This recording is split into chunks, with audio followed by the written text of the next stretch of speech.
நான் என்னோட வீடியோ பண்ணுறதுக்கு மொத்தமாக எனக்கு 98 டேக் ஆச்சு. என்னோட 99வது டேக்கில தான் நான் ஓகே பண்ணேன். இதை எடிட் பண்ணி போஸ்ட் பண்ணிடலாம் அப்படின்னு. நான் என்னதான் 99வது டேக் வந்து நான் ஓகே பண்ணாலும், அதுலேயும் சின்ன சின்ன மிஸ்டேக், சின்ன சின்ன கரெக்ஷன்ஸ்லாம் இருந்தது. ஆனாலும் அதை எடிட் பண்ணி நம்ம கரெக்ட் பண்ணிக்கலாம்னு தோணுச்சு. நான் நினச்சிருந்தேன் அப்படின்னா, என்னோட 97வது டேக்கில நான் இதை வந்து கிவ் அப் பண்ணியிருக்கலாம். 95வது டேக்கில் கூட கிவ் அப் பண்ணிக்கலாம். ஏன் 15th டேக்கில் கூட நான் கிவ் அப் பண்ணிக்கலாம். ஆனால் நான் பண்ணல. ஏன்னா எனக்கு தெரியும் நான் அடுத்த டேக்கில் நான் கரெக்டாக பண்ணிடுவேன், அடுத்த டேக்கில் நான் கரெக்டாக பண்ணிடுவேன் அப்படின்னு சொல்லிட்டு 99வது டேக்கில் தான் நான் ஓகேவே பண்ணேன். ஸோ இந்த வீடியோ நான் போஸ்ட் பண்ணதுக்கப்புறம் இந்த வீடியோ எடுக்கிறதுக்காக நான் எவ்வளோ கஷ்டப்பட்டேன், என்னென்ன ப்ராசஸ்லாம் போணுச்சு அப்படின்றது அது பார்க்குறப்போ கஷ்டமாக இருந்தாலும், த எண்ட் ஆஃப் த டே அந்த ரிசல்ட் வரப்போ எனக்கு ரொம்ப சந்தோஷம் தான் இருந்தது. ஸோ என்னோட வீடியோவே எனக்கு 5K அடிச்சிச்சு, ரொம்ப சந்தோஷப்பட்டேன்.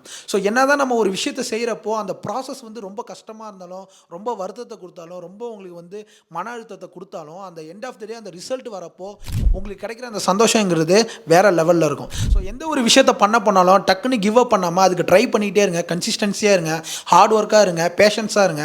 ஸோ கண்டிப்பாக இதெல்லாம் இருந்தால் நீங்களும் நினச்சதை அச்சீவ் பண்ணலாம். ஸோ கிவ் அப் பண்ணிடாதீங்க.